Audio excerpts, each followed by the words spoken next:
Okay, good morning, everyone. Shabbat Shalom. Shabbat Shalom. Shabbat Shalom. We'll mute ourselves, I guess. Not quite yet, because what I Not think yet?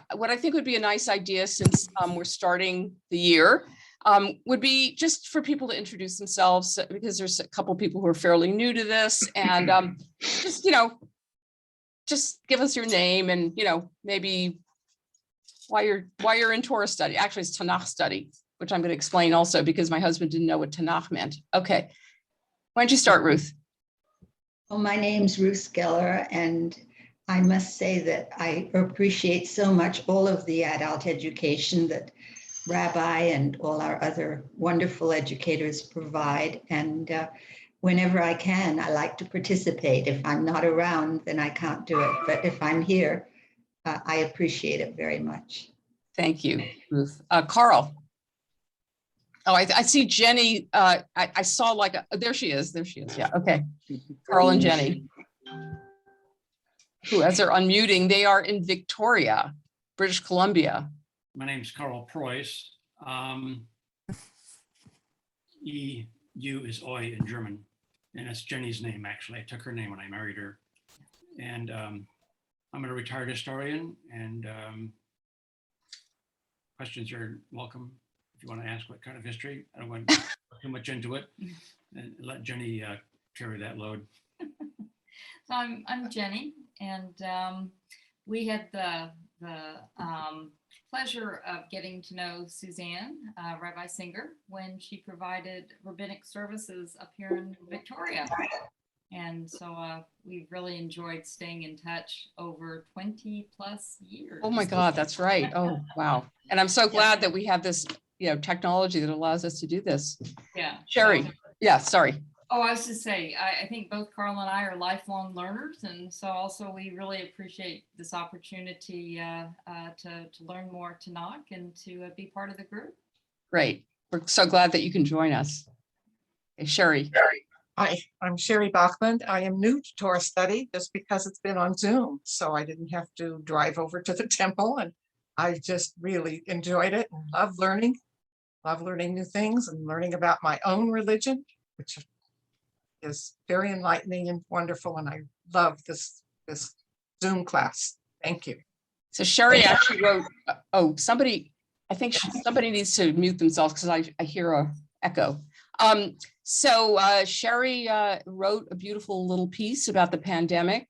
I used some of it for my sermon, and that's how during the pandemic is when she discovered the value of Torah study and other elements of Judaism. By the way, I did send out this sort of survey, like who wants to do adult ed in person or what. Torah study is going to stay on Zoom. Okay, that's because we have people in Victoria and people in Oregon, and so it's just too far for some people to come, and trying to do both is really complicated. But the rest of adult ed, except for Steve Wimmuller, which is October 7th, and he wants to do it on Zoom, and he's in LA. But aside from that, I'm going to do a hybrid of some sort. So we'll see how that works. Starting October 21st, Aaron Weisbane is going to do something that works really well with this class, because he's going to talk about the okay, I can't say the word this morning. The historical accuracy of the stories in the Bible. So that should be of particular interest to Carl. He's going to start October 21st. He was supposed to then go to October 28th, but he's not available that day. But after that, it's consecutive weeks, and he's going to do 6 weeks of that. So that'll be, we'll meet in person, but we'll also have it on Zoom. And hopefully we can make that all work, because he has a PowerPoint to show. We'll figure that one out soon. Okay, Jane. My name is Jane Beitcher, and I'm a retired historian also. Biblical studies are my passion, and I love studying with Temple Bethel, and especially with Rabbi Singer, who I consider the most brilliant person I've ever known. And by the way, Beth Skinner agrees with me. So, oh my goodness. Jane, you can always be my student forever and ever. Okay. I took Aaron's class that he's going to give for Temple Bethel. I took it at the UCR Osher. He was part of that program. And I encourage everybody to take it. You are in for a treat. This class will just blow your mind. I mean, it's Thank you for the really, really good. Thank you. And he used to be an archaeologist, a tour guide in Israel and Greece. He's also a playwright, as we discovered as in another class that he did on Israeli films. So he's like a Renaissance man. I can't speak more highly of the class. I just think it was wonderful, and I'll probably end up taking it again. Oh, great. So, Thank you, Jane. You're welcome. I just love being here, and I love doing the studies, and I hope it continues forever. Thank you. Thank you. Well, Lynn is one of the people who started with, so is Ruth, and I think Jason, I think that's it, who started with us 9 or 10 years ago when we read the first verse of Bereshit. But go ahead, Lynn. Not a whole lot to say. My name's Lynn Lipscomb, and I just like learning too. And in terms of the Tanakh, actually that I'm very interested in, because there are many parts of the non-Torah that just not familiar with at all. And I really didn't know much about because we never went through them, like Judges and Samuel and all that. So I find that interesting. Good. Okay, Mark and Mickey, who are in Oregon. Yes, hi. Well, right. So the Zoom is wonderful as far as we're concerned, because when we left Temple Bethel to move to Ashland, it was just ahead of the pandemic. And so we were really very isolated. And, so it's been a real, just a great opportunity for us to stay connected with Rabbi Singer and people from Temple Bethel. It's really, and I'm so glad to hear that you're going to continue to Zoom some of this adult ed and stuff, because even though we're now members of 2 local Jewish congregations, we still find that Temple Bethel is so much better with regards to, adult ed. And so we're really glad that we can still plug in and stay in touch. It's really been a lifesaver for us since moving, 2 years ago. And so Great. Temple Bethel is still home for us. Aw, thank you. Well, it's great to have you guys join us Love on all Zoom. of you. Okay, Yonatan. Hi, I'm Yonatan Haidt, or just Yoni. I guess this is just a subject matter that really interests me, and I've also been trying to get involved more with the community, and this is helping me just interact with the locals with Temple Bethel. Great. Well, we're glad that you're with us. Jason. Well, hi, I'm Jason Winston. I've been with the temple about, I guess about 18 or so years now, maybe. And like Lynn, I joined at the beginning because I hadn't read all of this through, and it just seemed like a great opportunity. Like, we're going to do all of it. And then we got to the end of the Torah, and I was like, wait, what is all the rest of this book? And I didn't know. Like Lynn, she said it well. I don't know all these other stories very well at all. Some of them you catch little pieces of, you get little quotes, you get a little piece in Haftorah, but this has all been brand new. So it's just been a really valuable journey, and we've so far made it in under 40 years. So we're doing great. And, I got nowhere else to go. Let's just keep going. Yeah, great. Yeah, I hopefully it won't take 40 years. By the way, for those who don't know, okay, Tanakh is an acronym. The T stands for Torah. The N stands for Nevi'im, which is prophets, which is the books that we're reading right now. And the KH stands for Ketuvim, which are the writings, which is the last part of the book, Proverbs and Psalms and Job and all of that. Why it's KH, but you say Ketuvim is a grammatical issue that we won't get into. But anyway, okay, Doug. Howdy, everybody. My name is Doug Moss, and it's awesome. Tanakh study, all the adult ed opportunities that we have at Temple are amazing, and this group is fantastic. And those of you who are new or newer in, welcome. It's a great group, and I look forward to all of our studies this year. Great, thank you. Suzanne. I'm Suzanne. I was on the second lesson of Taste of Judaism when the pandemic hit. So I actually have never been inside the sanctuary in person, and I have never met any of you in person almost. So I'm super glad that we have Zoom, because during that time I've gone to Intro to Judaism twice, and I've been coming to well, it used to be Torah study first, and then it was Tanakh study. And so it's been really wonderful to be able to meet all of you here. And now that I've gotten attached to some of you who live farther away, I'm really glad we're continuing on Zoom.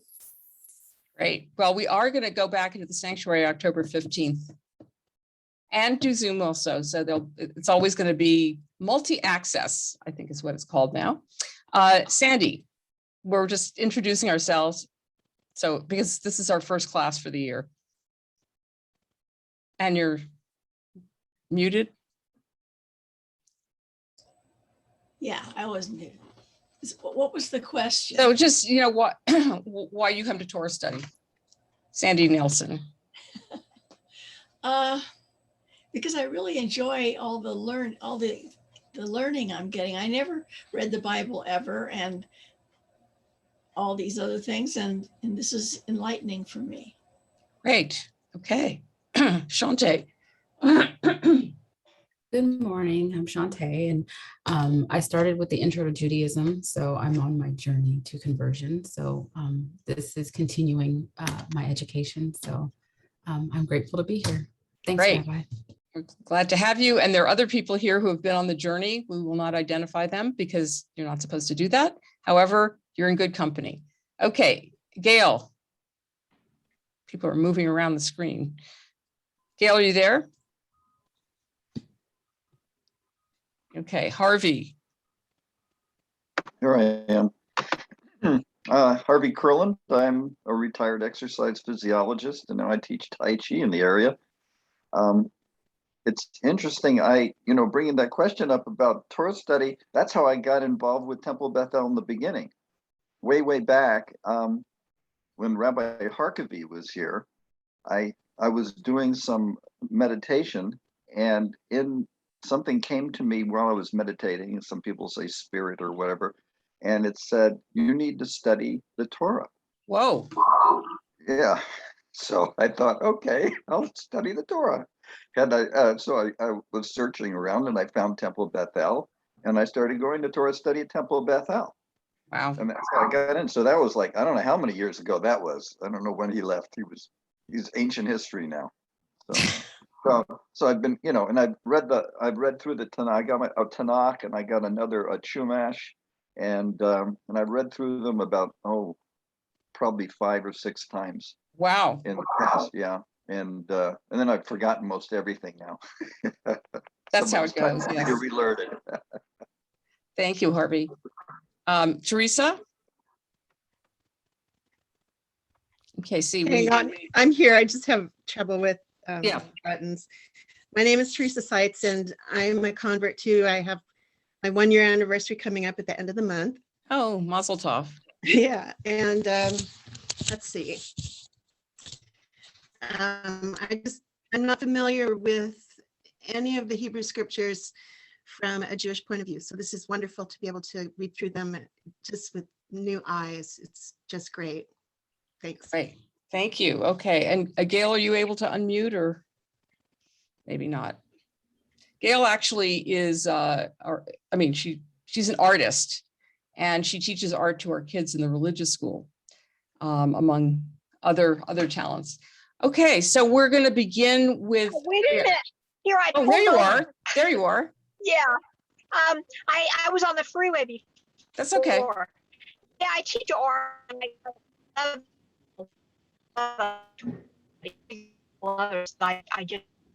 like it from a historical viewpoint, and I like to see where these whether look more viewpoint. And I also because I like to report when I couldn't normally report. Okay, Gail, unfortunately, we're having a little hard time hearing you, but we get your enthusiasm. Okay.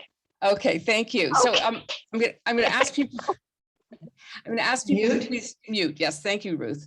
I'm going to bring up the blessing for studying Torah. So we'll say it together. Baruch atah Adonai Eloheinu melech haolam asher kitshanu b'mitzvotav v'tzivanu la'asok b'divrei Torah. Blessed are you, Adonai, our God, sovereign of all, who hallows us with mitzvot, commanding us to engage with words of Torah. So I just want to get us sort of up to speed, because it's been a few months, and also maybe some people were not here in the last few classes.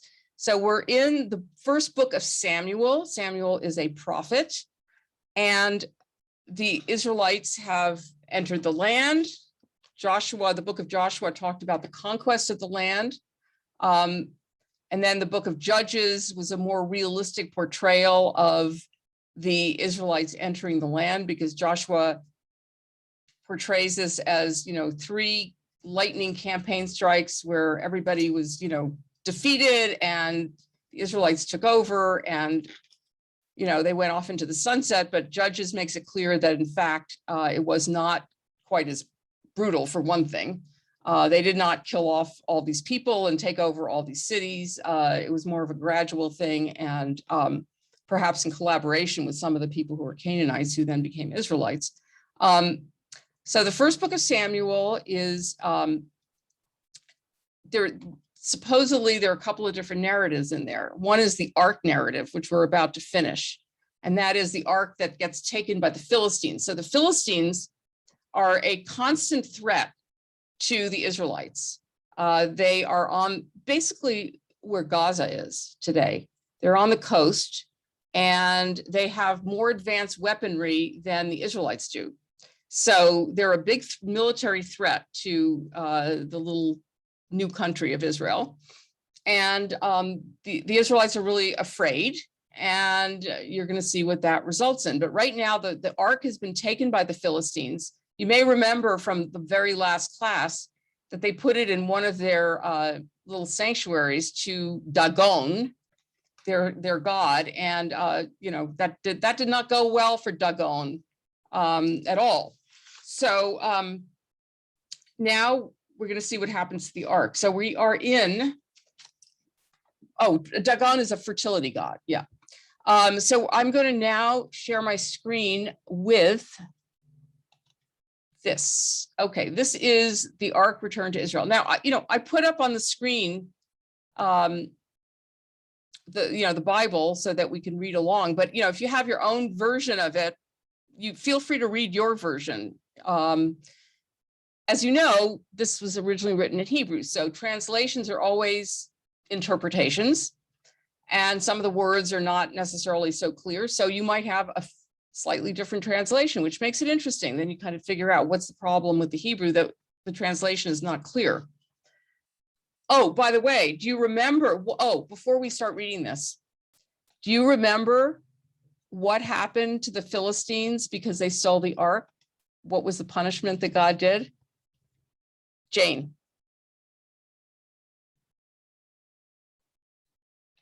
He sent plagues. Yes, and what were the plagues? The plagues were tumors. And I read in the Stone commentary, which is Orthodox, that they were hemorrhoids. Yes. And that when the Philistines would go to relieve themselves, and we have to remember that they didn't have flush toilets, so when they went to relieve themselves, mice would come up and attack their hemorrhoids. Yes. So it's a particularly disgusting punishment, yes. I think. Thank you for the memories. Thank you for remembering this, but it's relevant to what we're going to talk about here, okay? Yeah. All right. Let me share the screen again. All right. Would somebody like to read? Oh, Jenny, go ahead.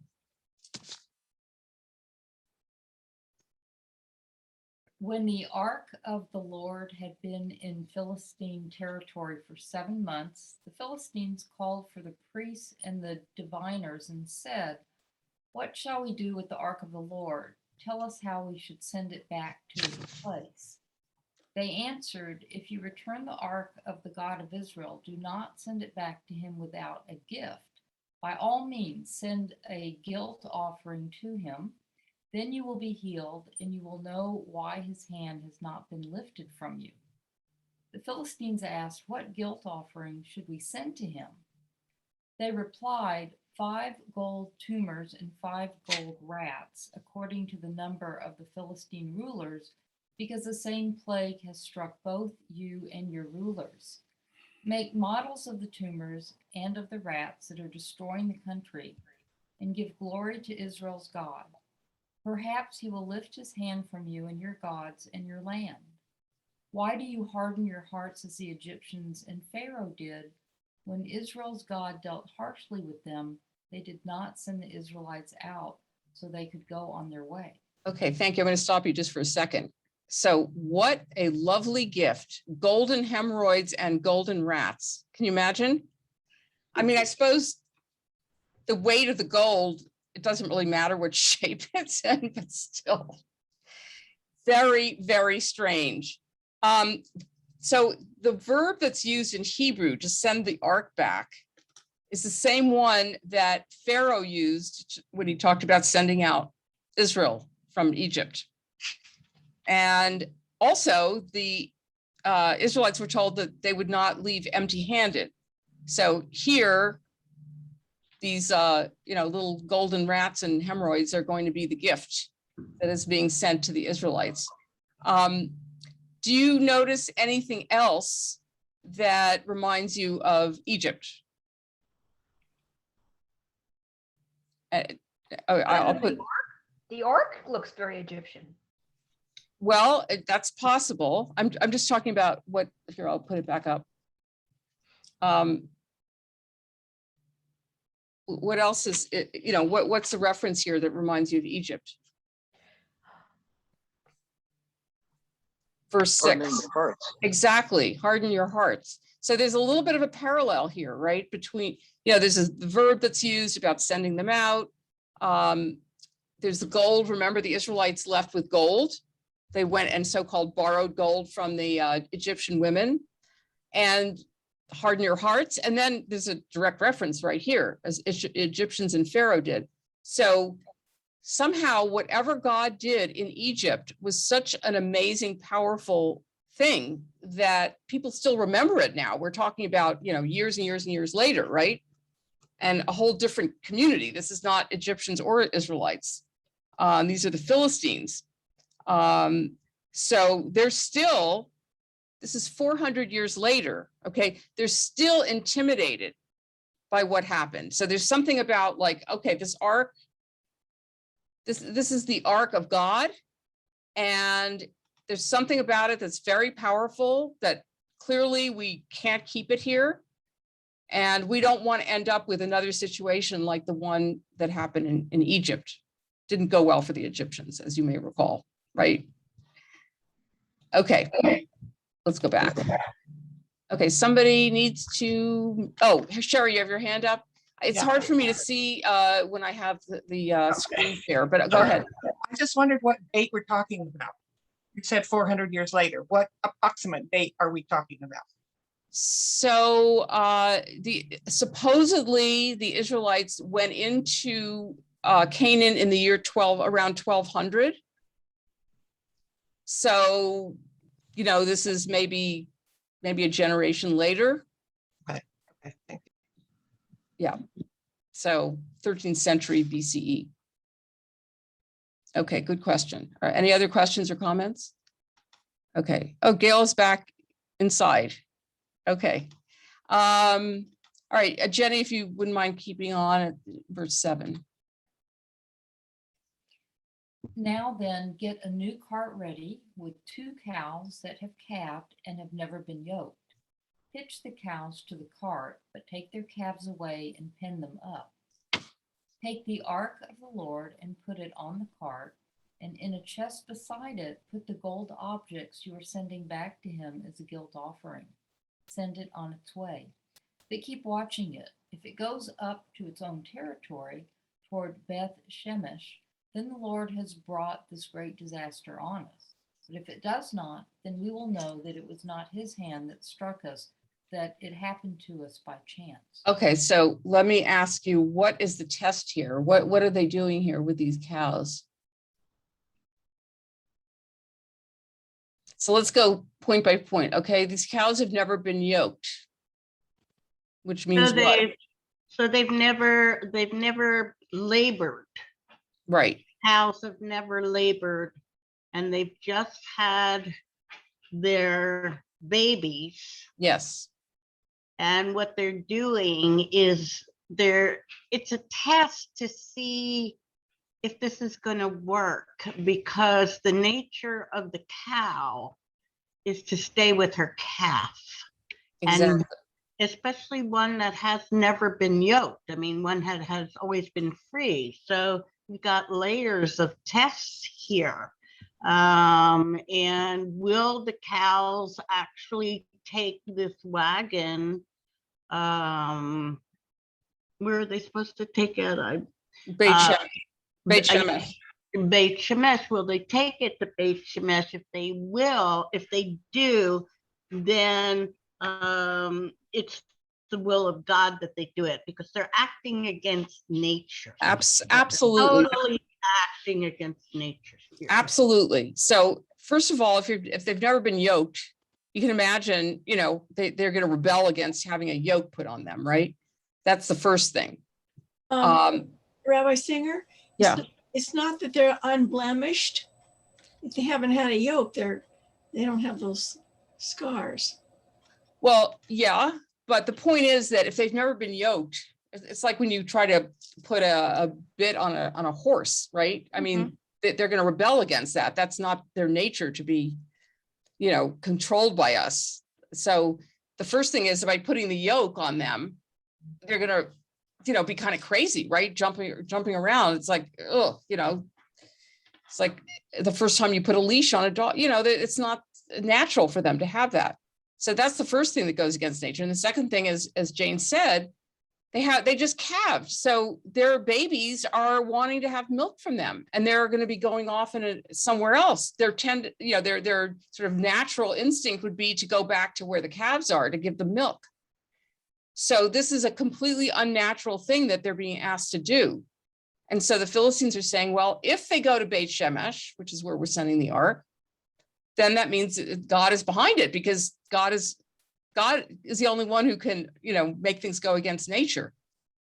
But if they don't, then God's not behind it. If they do their natural thing, then God's not in the picture, which means that these various hemorrhoids and things were not sent by God. And therefore we don't have to worry about, sending the ark back or doing whatever we want with this ark. So they're testing to see if this is really God's hand behind this. Sounds like they're setting it up so that they get their gold back unless it's absolutely God.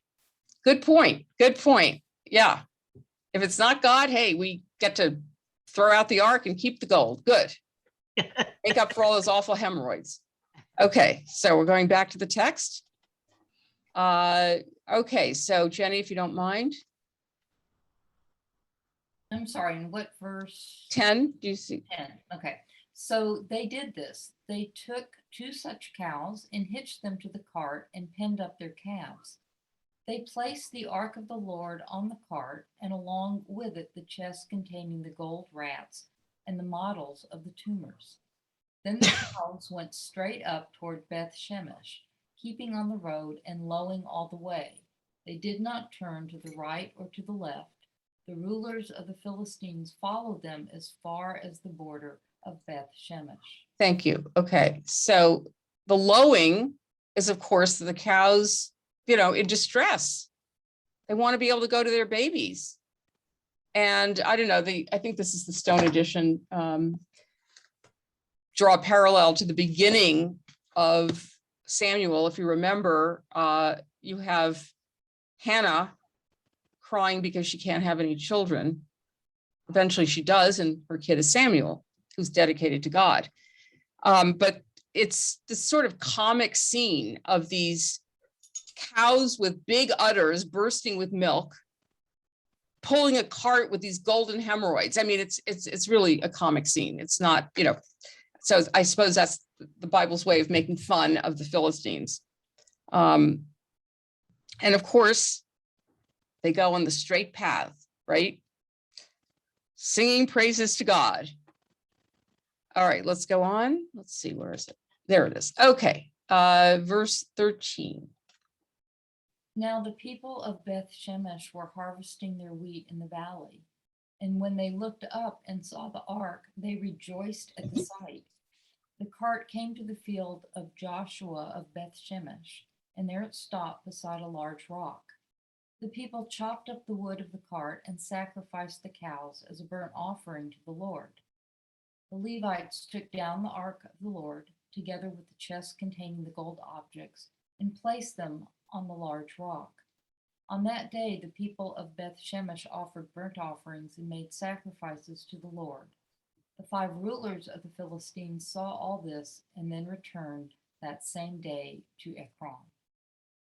These are the gold tumors the Philistines sent as a guilt offering to the Lord, 1 each for Ashdod, Gaza, Ashkelon, Gath, and Ekron.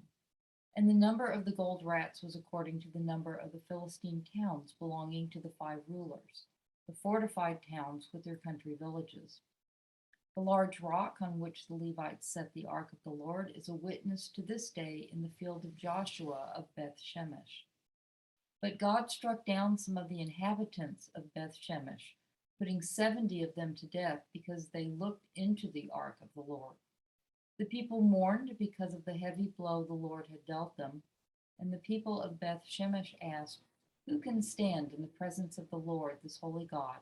To whom will the ark go up from here?" Then they sent messengers to the people of Kiriath Jearim, saying, "The Philistines have returned the ark of the Lord. Come down and take it up to your town." Okay, so thank you very much. According to the Orthodox Stone Edition, the Midrash says that the reason they got punished is because they kept working after they prostrated themselves. In other words, they made these sacrifices to God and they did all the stuff and they showed their, you know, respect and devotion, but then they went right back to work. So that was a bad thing. They let the ark kind of wander off on its own. They didn't pay enough attention to it and didn't look after it. Of course, here it says they looked into the ark, and you know that you cannot look at this stuff directly. People get zapped as soon as they do it. And then they felt that they were unworthy. And so they were looking for a more worthy community to house the ark. And this is in contrast to the Philistines, who said, let's just get this out of here, right? Not like, where can we have it go where it'll be honored properly and taken care of properly? Let's just get it out of here. So that's the contrast to how the people of Beit Shemesh are treating the ark. Okay, so, and that's the end of, pretty much the end of the ark story. So anybody have any questions or comments before we go on to the next chapter? No, okay. Well, I'll just ask one question. I'm a little unsettled by the fate of the cows, right? I feel like they were given a task that was not of their choosing by any means. And then they did exactly what they were supposed to do. They were led in some sort of, I guess we'll call it holy mission, and then sacrificed for it. Now, like, why was their contribution not, I mean, is that an honor to be sacrificed? Or was that a punishment? Or was that just bad luck that they were the ones who showed up? I mean, like, I just feel like the cows did this amazing thing, right? They had no reason to go there. They undertook this mission not of their choosing and went exactly where they were supposed to go and brought this gift back to the Israelites, and then they're sacrificed. I mean, I agree with you. I meant to say something before about, Sandy had said something about how they were unblemished, and that's why they were actually fit to be sacrificed to God, because they're unblemished, and you can't offer something that's blemished in any way. But anyway, yeah, I agree. I agree. Jane Beitcher says she agrees with you, Jason. I do too. the thing is that in those days, I don't think they had a lot of feeling for animals as beings with any feelings, even though, you know, they're obviously lowing because they're missing their babies and they want to take care of their babies. But I assume that the way that was understood in those days is just like a natural thing. It wasn't like, oh, the cow has feelings. And, you know, they sacrifice animals all the time, right? Unblemished animals. That's what you do. You sacrifice them to God. So I suppose on some level it is an honor. But I don't think they had the same perspective on animals that we do today, where we think about animals suffering. Mhm.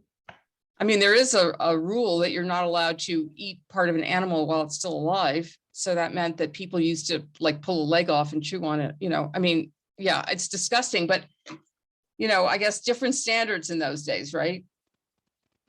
The So- motion picture code against, you know, no animals were harmed during the making of this, that wasn't enforced. No, that they didn't care about that. When they made movies in those days, they didn't care, right?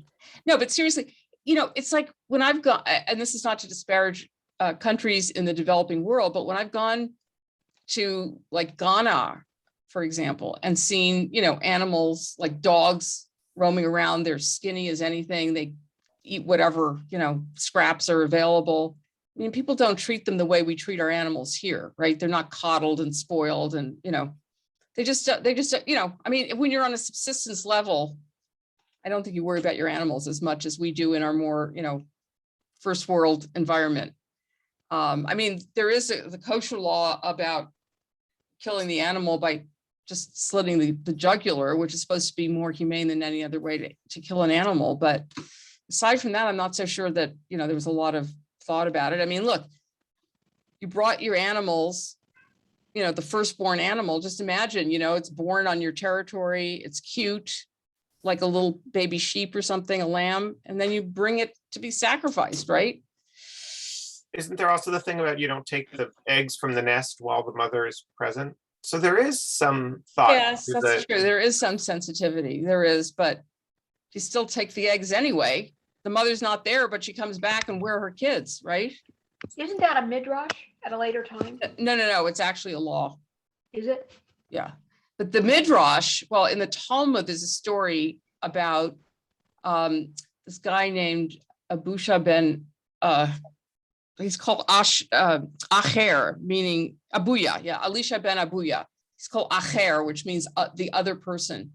And he observed a child going up into a tree and doing exactly that, you know, not taking the eggs until the mother was gone. And then he fell from the ladder and died, which is a little bit like this story in a way. You do exactly what you're supposed to do and then you get killed. And so that's why he lost faith in that there was God at all. And that's why he's called Acher, because he's basically outside of the realm of the rabbis. He, you know, he can't believe anymore once he's experienced this. I have So, a question. Yeah. Is the ark usually supposed to be carried around on poles? I mean, Yeah, does that's- it ever go on a cart? Yeah, actually, you'll see with the King David story, it's also on a cart at some point and somebody, you know, touches it and gets zapped. I guess what I was wondering is if there was something about the fact that the cows were pulling it on a cart and that wasn't what was supposed to be happening. You know, there Like are that it somehow breached holiness or something like that because it was. I mean, I haven't read anything that suggests that. Yeah, there are poles they used to carry it around through the desert. I imagine that, you know, in the desert, they didn't have a cart. I don't know. I don't know why here it's on a cart and other places it's on poles, but it's going to be moved on a cart in other stories as well. Isn't that the poles made out of a specific kind of wood? Yeah. Acacia, I think. Yeah. Maybe they couldn't get that, or, you know, maybe they didn't. But the Philistines put it on the cart, right? Yeah. The Philistines built the cart and put it, so the Philistines just sent it back however they could. But it's going to be carried on a cart later by Israelites. So I don't know that the cart itself is a problem. I mean, I can look it up and see, but you know, I didn't read anything about that being a problem. I was thinking more in terms of like, just in some way the ark has been defiled by being with I know what you're saying, the yeah. Philistines. Right. So does it require a sacrifice in some way? And is that a natural sacrifice? I don't know. I mean, Well, maybe because it's unblemished, maybe I don't know. Well, they do make sacrifices, right? That Mhm. they Shemesh people. Mhm. But I don't know if it's been defiled by being on a cart. That I have not seen. Mhm. Because I mean, I have the more the Orthodox commentary on it, and there's nothing in here about that. So I don't know. I mean, I can look it up and see. Well, just being what the Philistines can't be. No, that's not a good thing. Well, and obviously when the Philistines took it over, that God must have had a hand in it because the Israelites are not behaving the way they were supposed to, right? So just being with the Philistines is a defilement enough, I think. But I'll see if the cart has anything to do with it. And Rabbi, the Philistines moved the ark from one city to another. It was actually in 3 cities before they sent it back. That's what the cities are named in the passage that we just read. Yeah, exactly. And then remember, I want to see if I can go back and find the story of Dagon, which is the chapter 5. Wait a minute. Wait a second. Okay, they took the ark and they took it from Eben Ezer to Ashdod, and then they brought it to the house of Dagon, and then Dagon fell on his face. Remember that? That's the statue of the god. He fell on his face, and then they put him back up, and then the next day he fell on his face again, and his head and the palms of his hands were severed. So they realized, oh dear, this is not a good thing. And then they're saying, let's get rid of this ark because look what's happening to our God. I mean, obviously. And then they got the hemorrhoids. That's the translation in the Stone edition, it's hemorrhoids. And then they send the ark to Ekron. And the people said, why did you give it to us? We don't want it either. So they're just trying to get rid of it as soon as possible. But it had been in the land of the Philistines for 7 months. Let's just see here.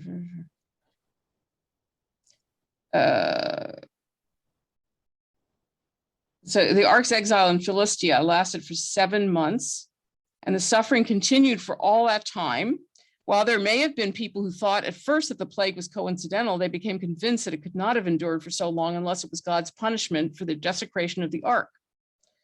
And that's why they tried to figure out how to get rid of it.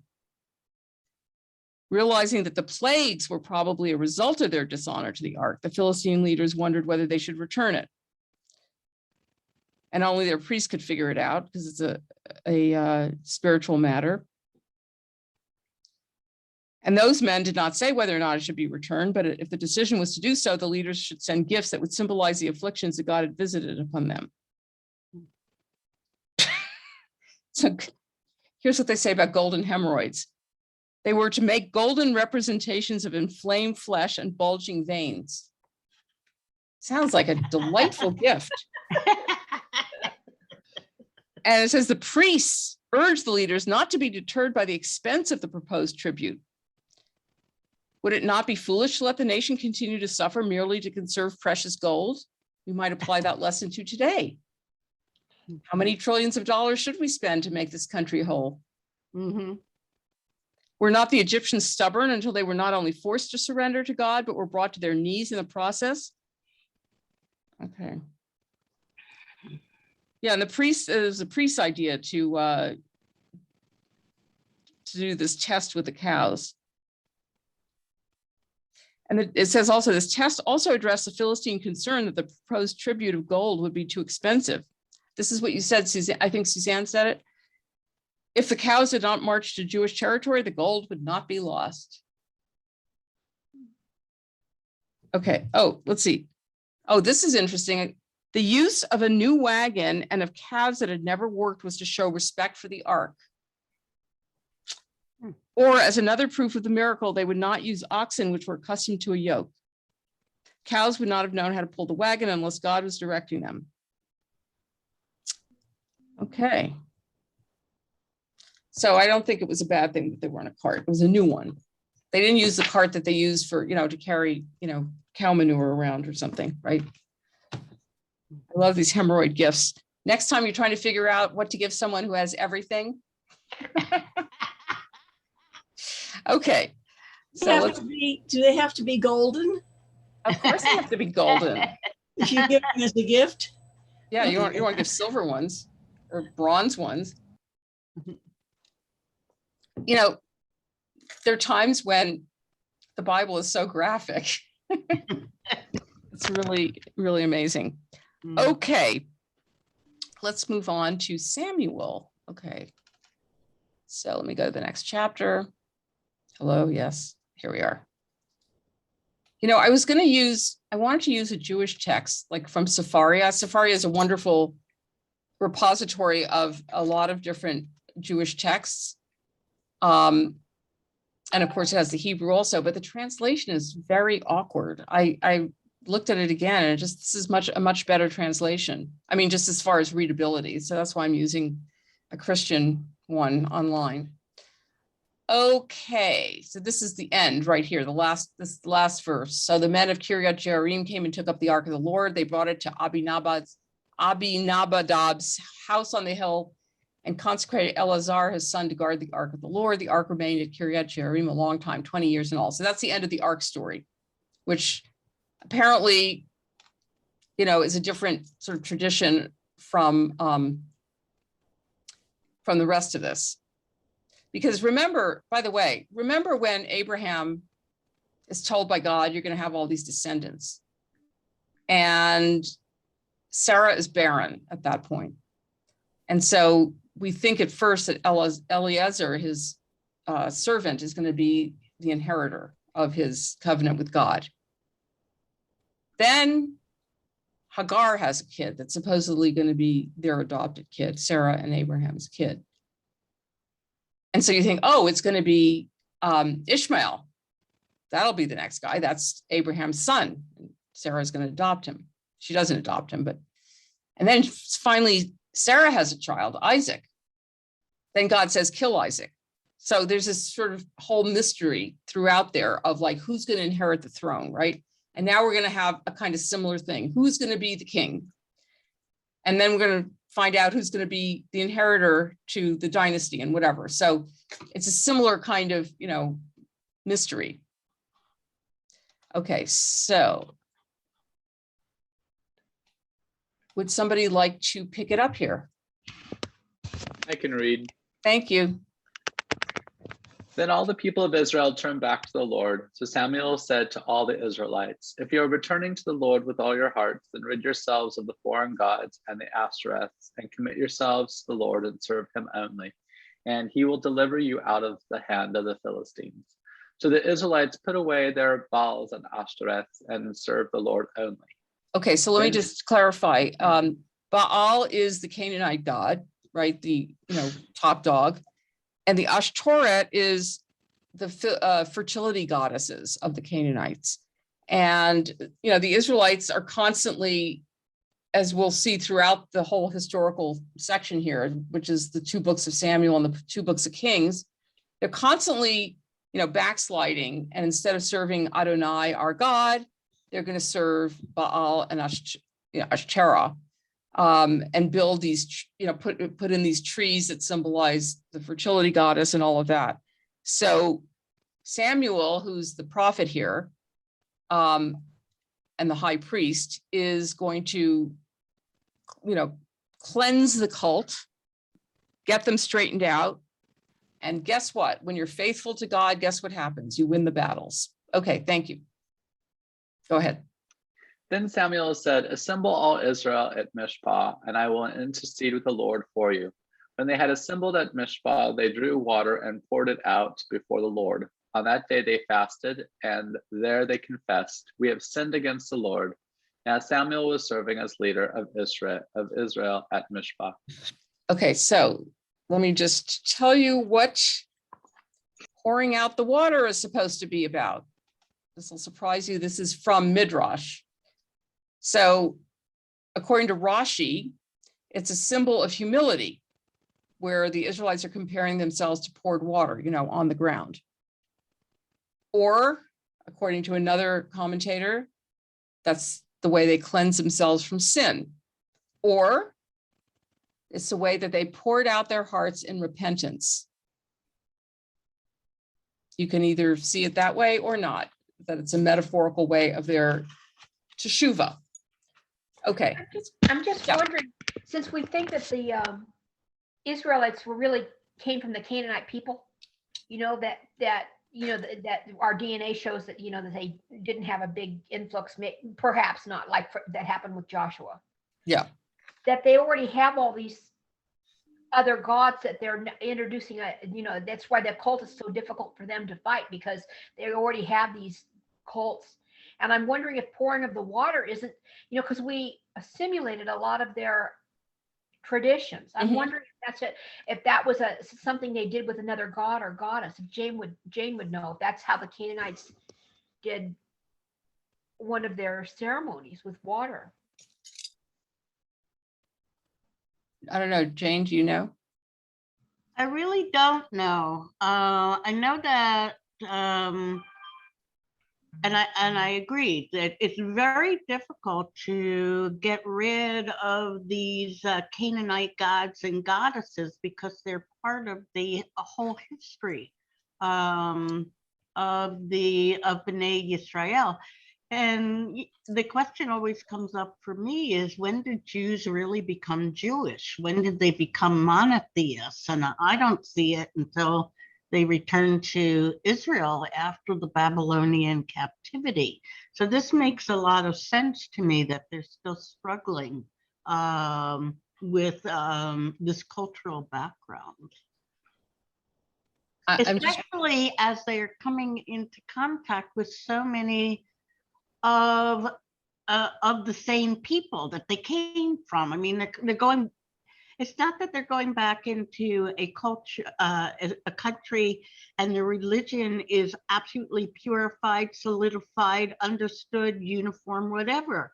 They're going back, actually, when they return to Canaan, they're going back into the culture from whence they came. Yeah, I was trying to quickly look it up, but it's not an easy thing to look up quickly. You know, absolutely. I've read a little bit about it, and I mean, the literature goes on forever. You could get stuck on this one question for the rest of your life. So, well, look, first of all, we know that those who left Egypt, that as they went through the desert, they collected some sort of a mixed multitude. It says that in the Torah. So it's quite clear that the people who left Egypt and entered into Israel, into Canaan, were not just some homogeneous ethnic group, okay? There were people who maybe originally came from Mesopotamia, had crossed into Canaan, had then gone to Egypt, you know, but somewhere along the way, they picked up other people. And then when they came into Canaan, if you remember the book of Joshua, right? So supposedly they came in, they killed everybody, took over, whatever. But then the book of Judges makes it quite clear that that's not really what happened. And there are various theories by scholars about what happened, but they think that there were people who were maybe the peasants who were under the rule of the city kings. They were all these like little city kingdoms all over Canaan, and they were kings there. And you know, the peasants had to work for them just the way they do in any one of these, you know, structures where they're, you know, nobility and serfs and whatever. And when the Israelites came in, or the Hebrews, they joined up with them, some of them. So yes, they brought their own religion, and the religion was everywhere, right? And the Israelite religion is syncretic. It took from the local culture, for example, the laws that we have, the ethical laws. If you look at the Code of Hammurabi, which was like, what, I think 1200 BCE or 1800, I can never quite remember, somewhere in there. You know, 13th century Mesopotamia, a lot of the laws are similar. Now, what the Israelites did is they took those laws, they took the cult, they took all the stuff from surrounding areas, and they reimagined it. So where the Code of Hammurabi says, if you cut off the hand of a nobleman, you have to, you know, pay him or die or whatever. But if you cut off the hand of a peasant, no big deal. You know, the Israelite religion said, no. everybody is a human being, everybody is entitled to, respect and honor and whatever, and you don't treat a noble person differently from a serf. So and even the temple was based on the temples of Mesopotamia or Egypt. I can't remember which one. Okay, sorry. Mesopotamia. I was just Mesopotamia. Yeah, I was looking Yeah. at what's been destroyed in Syria from the war, but it Right. looks like our temple. Very similar. Yeah. So, it's not like the Israelites came in and out of whole cloth imagined a whole new, culture and religion. They took from the surrounding culture and then reshaped it and reworked it, which is exactly Reform Judaism. What did we take in? We took in the Enlightenment. And we said, reason is very important. So now any of our prayers that don't make any sense on the face of it, change or take out, right? Instead of thinking of it as metaphor, which we've rethought since then. But, autonomy is very important in the Enlightenment. So Reform Judaism said, well, we're not going to impose things on people. They're going to have to figure out for themselves what works for them, either as a community or as an individual. So we took ideas from the Enlightenment and incorporated them. When the Greek Empire was important, some of those ideas were incorporated, like law codes and things like that. So we've never just come in and just made things up, right? So sometimes the stuff was not incorporated in a way that worked, like the Asherah and the Baal, those guys, we didn't want them. But there was also, for example, I think there was a god named Yam, which became C. So, we sort of appropriated some of those names and made them into stuff that was not divine. So, that's, and then why do they keep slipping into being followers of Baal, for example? Because just like in our community, what happens? You see the surrounding culture and you go, wait a second, you mean I can't go and play baseball on Saturday? I can't go shopping on Saturday? I think I'm going to make Friday night the important thing for Shabbat. And then Saturday, I'm going to go follow everybody else, right? We do that all the time. We see the surrounding culture and we say, oh, we want to be part of that too. That's what happened before the Maccabees took back the temple. The elite wanted to be part of the Greek Empire. So, hey, wait a minute, there are these gymnasiums where you go and you work on your body. And oops, we're circumcised. Maybe we should reverse our circumcision so we can look like everybody else. Happens all the time, right? Yeah. So same thing with the Israelites. Now, when you say, when did Judaism begin? Judaism, I think, began with Ezra. Now, we won't get to Ezra for another 30 years or something. But Ezra is the scribe and the priest who came in from Babylonia with the Torah. It says that in the books of Ezra and Nehemiah. He brought the Torah back. There was no Torah before that. So now with the Torah, a document that's written that everybody can have access to, now you have a more democratized religion. Before that, everything was in the heads of the priests, the high priest, the priest serving in the temple. Now you have a document that everybody can read, and it was read over and over again to the people, right? That's why we read it every week in temple. And it can be interpreted and understood by a much larger group of people. That's really when Judaism began. And it had been sort of incubating before that, because when the Israelites were exiled to Babylonia, they no longer had their land. They no longer had the temple. They no longer had a Davidic king. So they reimagined Judaism already in Babylonia. That's, they were exiled in 586. So they were emphasizing other things, holidays, Shabbat, kosher laws, that kind of thing. Now they went back to Israel and rebuilt the temple. So that was all sort of in reserve for when the temple was finally destroyed again in the year 70 and was not rebuilt. Now they had this whole new system that they could use, and that was Judaism. A written text, rituals, worship, prayer, acts of loving kindness, that could replace the temple cult and the Davidic dynasty. So that's really, but Judaism really began with Ezra. Ezra is in the writings, the Ketuvim.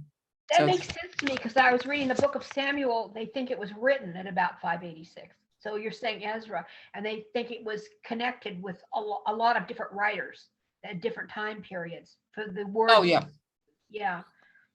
definitely. So yeah, that's what happens is, you know, you develop a religion based on the circumstances around you. You know, even though, you know, the Orthodox would say the Torah is eternal. It's not based on the time it was written, but frankly, you know, it is. No, it has some very profound eternal truths, but yeah, go ahead. I just found an interesting paper on this where they're arguing that that Baal is associated with water, and that normally the people would pour out the water before Baal in Baal worship, and Dagon is also associated with Baal. And so the point here is that they're pouring out the water before God and not Baal. Good. And so it's a contrast. Oh. Great, thank you. They're taking him back from Dagon. And then thank you, that's great. But also don't forget that, for example, the Hanukkah story, the lighting and all that stuff, you know, there are a number of different religions that, you know, honor light in the period of darkness, right? Because it happens when the days are very short. So there are also very common elements to different religions and different cults. But good, so yeah, so pouring out the water is about pouring it out to God as opposed to Baal. Good. Okay. And Rabbi, yeah, we have a Canaanite word in the Hebrew language. Baal means husband in Hebrew. And master. Yes. Yeah, so, you know, it's syncretic, right? It pulls from different elements that are, you know, in the surrounding culture. Okay, great. Let's look what happens next. They drew war. Okay, here we are, 7. Do you want to continue, Doug? Sure. When the Philistines heard that Israel had assembled at Mishpah, and the rulers of the Philistines came up to attack them, when the Israelites heard of it, they were afraid because of the Philistines. They said to Samuel, "Do not stop crying out to the Lord our God for us, that he may rescue us from the hand of the Philistines." Then Samuel took a suckling lamb and sacrificed it as a whole burnt offering to the Lord. He cried out to the Lord on Israel's behalf, and the Lord answered him. So there's a poor innocent baby lamb that's being sacrificed. What did he ever do to anybody, right? Okay, go ahead. Thank you, Rabbi. That's what I was thinking. So while Samuel was sacrificing the burnt offering, the Philistines drew near to engage Israel in battle. But that day the Lord thundered with loud thunder against the Philistines and threw them into such a panic that they were routed before the Israelites. The men of Israel rushed out of Mishpah and pursued the Philistines, slaughtering them along the way to a point below Beth-kar. Then Samuel took a stone and set it up between Mishpah and Shen. He named it Ebenezer, saying, "Thus far the Lord has helped us." As you can see, Ebenezer means stone of help. Ezra means help. Yeah, go ahead. Sorry. So the Philistines were subdued and they stopped invading Israel's territory. Throughout Samuel's lifetime, the hand of the Lord was against the Philistines.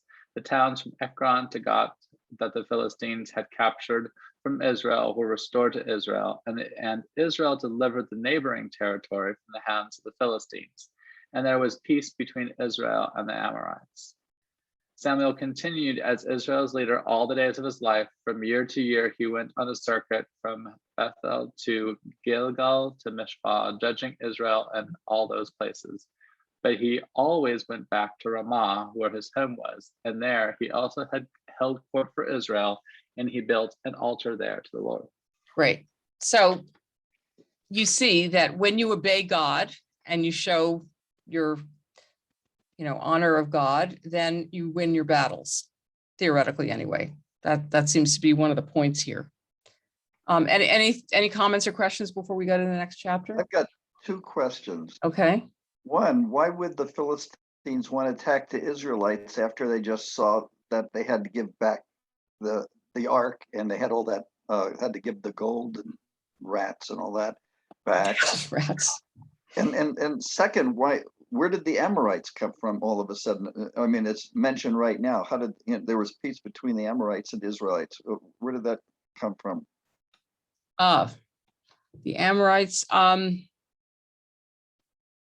There's a point at which the Amorites and Israel, the northern kingdom later on, get together. So I don't know. They're, you know, I don't know. I don't know the details about the Amorites. Why did the Philistines attack again? What do people think? I don't know. They have a long an animosity against each other. I mean, maybe they're fighting for territory. Sure. I mean, just because you lose doesn't mean you give up forever, right? You just say, oh yeah, we lost that battle. Let's try another one. I mean, look, the last thing that happened was they had this ark and that made them all sick. So they got rid of the ark. That doesn't mean that they gave up on trying to take over the territory, right? I mean, yes, the giving back the ark proved that God was behind the Israelites, but do people ever learn their lessons? Did we go into Afghanistan after losing in Vietnam? Yeah. And it just seems like in this time period, they're all fighting all the time, continually. You know, one tribe after another. Even our tribes fight each other. Sure. You know, territory and yeah. But I mean, I think, you know, as I said, the Maccabees showed that a big empire cannot win against a guerrilla war in a guerrilla warfare, right? Because the people in the country know the territory, they are really committed, and they usually win out against an empire, okay? And it's happened over and over and over again. And yet, what do? We keep going into these countries thinking we are gonna win, not to mention all the mistakes we made when we went in, but that's another story. But we don't learn. Yeah, go ahead, Jane. I just looked up the Amorites in reference to Harvey's question, and it's used to describe certain highland mountaineers who inhabited the land of Canaan, described in Genesis, blah, blah, blah. I have just this vague memory that the Amorites are always there, just like the Philistines are always there. Yeah. And there these other, the Amalekites, they're always there. You know, they're constant enemies of Israel. Right. Okay. So they come in and out, you know, and I guess the alliances were fairly fluid as far as whether you were pro-Israel or anti-Israel, you know. Yeah. So that to me, you know, I'm trying to answer Carby's question about. Yeah, it's unclear why it's you know. Yeah, like they were just tossed in there all of a sudden for some unknown reason. Carl, go ahead. I was just wanting to follow up on Jane's questions in your discussion about the exile and the role of Ezra. And my understanding is that, like, now we're referring to Israelites, but after the return of the exile, the literature will start referring to Jews in Judaism. Well, well, it's also because by that point, after the return from exile, you would have, remember, the country split into two. The northern country was Israel, the southern country was Judah. So you start getting references to the country as Judea, right? And the Judahites. So there is that geographical reason for it. But Judaism, as we understand it today, is based on a written text, right? And interpretation, as opposed to sacrifices. Sacrifices continued, right, until the year 70, because there was another temple. But you had the seeds of the more modern religion. Actually, that's an argument that can also be made for, I remember being quite surprised at this when I took a class and the professor referred to Christianity and Judaism as both religions that came out of the Israelite cult in the Bible. In other words, we a lot of times think of, well, there was Judaism and then Christianity as a daughter religion. But another way to look at it is that you had the cult, the Israelite cult with the sacrifices at the temple. And out of that came rabbinic Judaism and Christianity, two different strands. So, you know, which came first? Not clear. It depends on which scholar you ask. Suzanne. In verse 14, it looks like Israel didn't just stop at fighting to get back the land that belonged to Israel, but they also delivered neighboring territories. Verse 14. Let's see. Wait a minute. The towns are captured. they also delivered the Right. neighboring territory, which Yeah. makes me wonder whether that's who the Amorites were. That's And they possible. set free the Amorites, and that might also be why the Philistines are so mad at them, because they're also freeing other people who could be their enemies. Yeah, that's a good point. Okay, any other comments? Just one thing, a rabbi, while I was found this about the Amorites, Hammurabi came up. Hammurabi lived in the 18th century BCE. So the influence of his code, I think, is very long term, because we can see parts of it in the 613. Yeah. That's what I was trying to say, is that it was Yeah, adapted. Right. It was adapted. In other words, the Israelites lived amongst all these different people, and they came up with another way of putting it all together. Mm-hmm. And was Hammurabi, was he a Sumerian? I know Hammurabi is Mesopotamian. Okay. Yeah, from Sumer. Okay. Yeah, Okay. definitely. You said something, I was going to say something else, but forget it. I can't remember. A fleeting thought. But if it comes back, let us Rabbi, know. Okay? I'll just write it in the chat if it comes back. Rabbi, Yes. and one other thing, there's a footnote from an Alter's translation of this about that verse 14. It says this seemingly incongruous notice actually throws light on Israel's military political situation. The Amorites, a designation often used loosely by the biblical writers for the indigenous Canaanite people, had also been dominated by the Philistine invaders, and Israel's success against the Philistines may have been facilitated by an alliance or at least a non-aggression pact with the Amorites. Great. Thank you for So noticing that. Thank you. Okay, Harvey, does that answer your question? Yes, that's good. Thank you. So I'm glad we have all these people here doing a little research as we're going through it. So thank you. Because I'm sure I read that and it just didn't even pop up as something to think about. So, but thank you for pointing it out. Okay, so now we're going to go to the next chapter, chapter 8. Now this is where we start getting the desire for a king. Now before we go to this, let's just remember what Deuteronomy says about a king. What does it say? Anybody remember about what God is the king? Okay, God is the king, but what about a mortal king? What is his job? Anybody remember? Isn't it just to write a Torah? Yes, he's supposed to spend his time writing a Torah and contemplating the Torah, right? Okay. And haven't seen too many kings doing that, or presidents. Okay. All right, here we go. So who would like to read this? I can read, Rabbi. Right, thank you, Jane. Okay. When Samuel grew old, he appointed his sons as Israel's leaders. The name of the firstborn was Joel, and the name of his second was Abiah, and they served at Beersheba.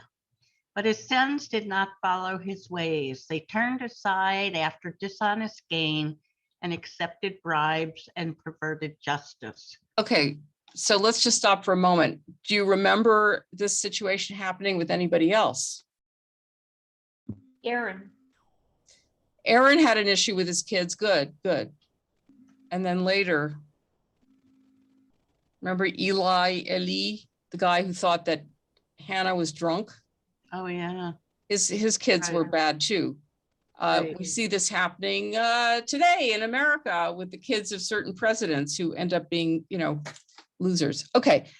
No, I mean, it does sort of argue against, dynastic rule, right? Because just because you're the kid of a king or a president or whatever, or a priest, doesn't mean you're going to be good at it or, have the integrity to do the job, right? And also, I think it's a second generation problem. The first generation is always, in a new movement, is always zealous. Second generation is not. The second generation is usually a terrible disappointment to the parents.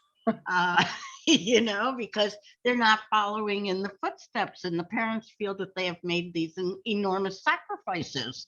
And here, the second generation is like, who cares, Right. And you see that with the Puritans. I mean, they're the perfect example, because their own children did not qualify to become members of the Congregational Church. That's hilarious. Mhm. Okay, just wanted to point that out since we're about to talk about dynasties in the next few chapters, right? Here's an argument against it. Mm-hmm. Okay. All right. Now, so of course, now what happens here is that, these guys are disappointments. And so now the Israelites are trying to figure out who's going to lead them instead. Mm-hmm. So all the elders of Israel gathered together and came to Samuel at Ramah. They said to him, "You are old and your sons do not follow your ways. Now appoint a king to lead us, such as all the other nations have." But when they said, "Give us a king to lead us," this displeased Samuel. So he prayed to the Lord. And the Lord told him, "Listen to all that the people are saying to you. It is not that they have rejected. It is not you they have rejected, but they have rejected me as their king, as they have done from the day I brought them out of Egypt until this day, forsaking me and serving other gods. So they are doing to you. Now listen to them, but warn them solemnly and let them know what the king who will reign over them will claim as his rights." So what do they want? They want a king. What's the characteristic of the king that they want? They want a king like other nations. Exactly. Quote unquote. We want to be like everybody else. And, that's not unusual. Mhm. I mean, you want to be like everybody else. You don't want to stand out. What is it that other kings represent that they supposedly want to follow in those footsteps? Well, kings are supposed to protect you. Okay, And so that's a positive. Yeah, they protect you because they can raise a standing army. Right. But that means you're going to be taxed. There is that. Yeah, that's the negative side. Right. But what else about, so what does a king really represent if you think about king, aside from, protecting? What are they all about? Like a father figure. Yeah. Power. Right. Yeah. Power, glory. Unification. We're all under a king, so we'll be one people under a king. I find this fascinating. I've been thinking about this passage all week long. Really? Yeah, because in a sense, it is incredibly democratic. Because the people are demanding a king. They are basically saying to God and to Samuel, who is his high priest / prophet, we want to turn the world upside down. The world as we know it, we want to turn upside down, which means you're not going to have the power anymore. Mm-hmm. The king is going to have the power. And notice, by the way, that Samuel tried to install his own kids, which is not really operating completely with the integrity one would expect, right? Like nepotism. But so there are positives to having a king, right? The king is going to hopefully help defend you and protect you against the Philistines, right? That's the big fear that they have. These Philistines, as you noted, the Philistines get defeated, they come right back and attack you again, right? And they're not going to stop. And they have superior weaponry. So there's, and the unification could be a good thing too. But a king is also after glory, his own glory and power, and not necessarily on behalf of the people. And what a king is supposed to do, according to Deuteronomy, is write the Torah and rule according to the Torah. And that's what they should be asking for, at least according to the more traditional commentaries. We'd like a king who can sit there and write the Torah, but that's obviously not their primary concern, right? Their primary concern is the fact that they're being attacked by the Philistines. So and the thing is, Rabbi, every nation that attacks B'nai Israel has a king. Yeah. They're the ones that have judges. Yeah. So they, they must feel that there's a disadvantage to this somehow. Definitely. Because having a king means that you're more powerful than we are. Right. And I think they're tired of being on the the receiving end of all Right. these attacks. And to tell you the truth, the judges are not necessarily judges over all of Israel. They're Right. judges over a particular tribe. And then when they're attacked by the Philistines, there are tribes that get together to fight back, but they're not all unified. Right, and under a judge. you can't depend. So you see, you cannot depend on a tribe to come to your aid if the Amorites, for example, are attacking you. Right. Because they're going to be only attacking in one section, like the northern section. Right, right. So, but under a king, you can rely on a force coming to your aid. Okay, so you're very positive about the king. Yeah. Is everybody else? Very. But I'm just crazy about this paragraph. Yeah. Are other people also positive about the idea of King Lin? I think the problem is they like the idea of a king and all the positives, but they want a good king, one that's ethical and a part they can't control. Once he's in, he's in. Mm-hmm. And that's the potential problem. Right. As long as he's good, they like the king. Yeah. Yeah. But there's no guarantee of that. That's for sure. That's a good point. I was going to say that it really depends. I think a lot of people do want it. I think that there's a lot of components. I think somebody had said, I heard it, and it really resonated with me, of a father figure, of somebody who's kind of representative and doing all of this until that person goes the opposite direction, and then you can't get rid of them. Well, I mean, you can, but it's one of those where I think it's a challenge within society. It's a challenge within especially back within more tribal societies, of how much power wound up within the king, and then what that ultimately meant for that group. And yes, there's a protection component, and I totally resonate with that as well, Jane. You might be paying something in, but you do have protection, and protection was a very big issue, especially in that part of the world in that particular time period. But at the same time, when things go sour, it tended to go really sour. And I suppose that's why we came up with the idea of electing a president rather than having a king. And yet, absolutely. Can't Have necessarily. an expiration date. Yeah, theoretically anyway, until somebody decides to throw out democracy. Okay, let's just look at the end of this one. May I say one more thing? Oh, Yes. go ahead, Jason. Oh, Go ahead. well, I was just, we're talking a lot about the might and the power of a king, and there's always been that tradition that you want your king to be a military leader. But the thing that strikes me as interesting about our tradition is they want someone who's culturally wise, right? I mean, to be a scribe, and be able to write a Torah means you're educated and you can read and write, and it doesn't have anything to do with whether or not you're a great with a sword. It's that you are, I mean, how many people were literate in that era? It was a rarity, right? Like, your king should almost be like your cultural head as opposed to your military head, which is a very interesting, it's such a different thing than most traditions. Except whose idea was it? Wait. Whose idea was it that the king should write the Torah? Was that the people, or was it God? That's God's idea, right? That's more the so-called ideal. It was not, what the people said they wanted, right? When they say they want a king, they want it to be like everybody else, not like some wonderful. Well, if you believe in God, then you should believe in what God teaches you. And if Yes, you should. If the Torah says that's what you should want in a king, then you should want that in. I mean, if you're a really faithful person, that's what you should accept, God's wisdom.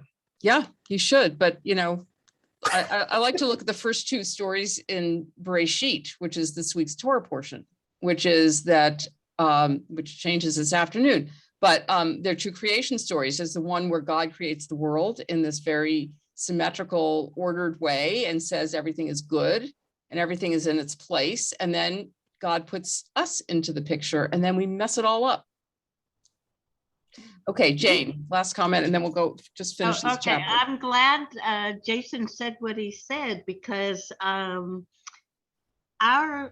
version of king actually ends up to be different. Even though they said give us a king and we want to be like everybody else, we're assuming that that's the implication. The difference between the Israeli king and the kings that surround him is the Israeli king is totally secular. He's not part God. He's Good not point. representing a whole bunch of divinities. He really is secular. And that's what I meant by this demand is turning Samuel's world totally That's a good upside point. down. That's a good point. And in fact, yes, that was something that was very important, was that the high priest and the king were separate. Yes. And that's what the Maccabees actually, after they took over the temple, they ended up merging the two. Mm-hmm. But don't forget that the king is anointed and is chosen by God. Right. Theoretically. So there's, okay. So let's just finish this chapter just so we can start on the next one next time. Okay. And God says, they've rejected me, right? Okay. So now here we go. All right. Samuel told all the words. Did I say this one already? No. Oh, Samuel told all the words of the Lord to the people who were asking him for a king. He said, this is what the king who will reign over you will claim as his rights. He will take your sons and make them serve with his chariots and horses, and they will run in front of his chariots. Some he will assign to be commanders of thousands and commanders of 50s, and others to plow his ground and reap his forest, and still others to make weapons of war and equipment for his chariots. He will take your daughters to be perfumers and cooks and bakers. He will take the best of your fields and vineyards and olive groves and give them to his attendants. He will take 1/10 of your grain and of your vintage and give it to his officials and attendants. Your male and female servants and the best of your cattle and donkeys he will take for his own use. He will take 1/10 of your flocks, and you yourselves will become his slaves. When that day comes, you will cry out for relief from the king you have chosen. The Lord will not answer you in that day. But the people refused to listen to Samuel. No, they said, we want a king over us. Then we will be like all the other nations with a king to lead us and to go out before us and fight our battles. When Samuel heard all that the people said, he repeated it before the Lord. The Lord answered, listen to them and give them a king. Then Samuel said to the Israelites, everyone go back to your own town. Thank you. Okay, so what is Samuel warning that the king is going to do? He's going to take. Okay, what else? What's the first thing? Let's see. What's the very first thing he tells Your them? sons, isn't it? What's that? Your sons. I'm gonna. Well, for what? For what reason? To fight. Yeah, he's going to conscript them into the army, right? Yeah. The first thing, you want someone who's going to defend you and protect you, but the first thing he's going to do is take your sons and stick them into an army. Okay. Then he's going to take 1/10, tax you, right? Take 1/10 of your produce and impose a corvée on you, which is exactly what, when the kingdom splits, that's exactly what the complaint is against what Solomon has done, right? A lot of taxes, a lot of forced labor, because guess what? Solomon built the temple. That took a lot of work, a lot of workers, a lot of money. And so this is what the king's going to do. And he might even be corrupt and take some money for himself, right? Mm-hmm. But they said, no, we want to do exactly what other countries are doing. It's interesting. I think it's a lot like Jane said. You've got two different parties fighting, right? You've got the priestly class and you've got the king. Yeah. The priests, the Levite, they had to give money to the temple too. You had to give a certain percentage of their crops. They had to support the Levites. True. They had, so he's complaining that it's going somewhere else. It seems like it's a. Oh, that's interesting. That's interesting. Interesting. Yeah, this is a competitive issue here. Right. Who's the boss here? Who's the boss of me? Who's the boss? Yeah, who's the boss? And who's going to get all the yummy crops? Yeah. And the little lambs. So, okay, great. Thank you all for your contributions. It takes a village to understand a text. So I don't think we're meeting next week, but the week after are we meeting? Let me look. Yeah. 16th, right? Okay, great. Well, look forward to it. We'll begin with the selection of Saul as the king. And he's a very interesting figure. So Shabbat Shalom, everybody. Thank you. you. Shalom. Shabbat Shalom. shalom. Studying with you all. Thank you, Shalom, Rabbi. everyone.